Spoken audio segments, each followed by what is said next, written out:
Daşary toqamak we grant almak isleýäňizmi? Ýoluňyzy Impact Admissions bilen başla. Хотите учиться за границей и получить грант? Начните свой путь с Impact Admissions. Häzirki wagtda Avralda Daşary universitetlerinde okumak üçin oku grantyny almak dogly mümkindir. Impact Admissions halkara bilim kampaniýasy eýen 1200-den gowrak dalaşgarlaryň Amerikanyň Birleşen Ştatlarynyň, Kanadanyň, Ýewropanyň we Aziýanyň öňdebarjy ýokary okuw mekdeplerine girmäge kömek etdi. Müşterilerin 92 göteriminden gowrak bolsa grantlary, okuw töleglerindäki ýeňillikleri ýa-da maliýe gollugynyň beýlek görnüşlerini almagy başardylar.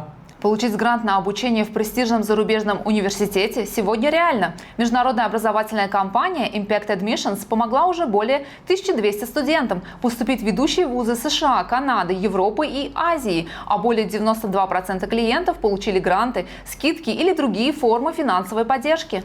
Kampaniýa okuw girmek ähli tapgarlarynda dalaşgarlara dogly golluw hyzmatyny hödürleýär.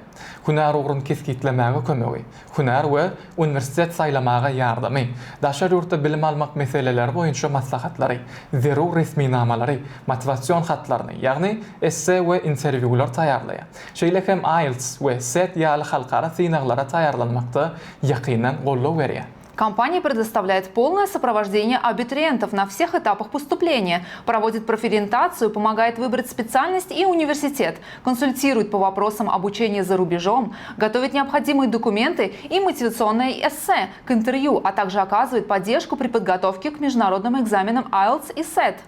Impact Admissions kampaniýasynyň esas aýratynlygy Harvard taly we aýratynlykda çemeleşmekdir.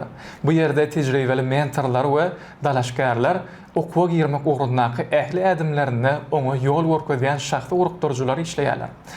Особенностью Impact Admissions является индивидуальный подход к каждому студенту, работа с опытными менторами и персональными трекерами, которые сопровождают клиента на всех этапах поступления.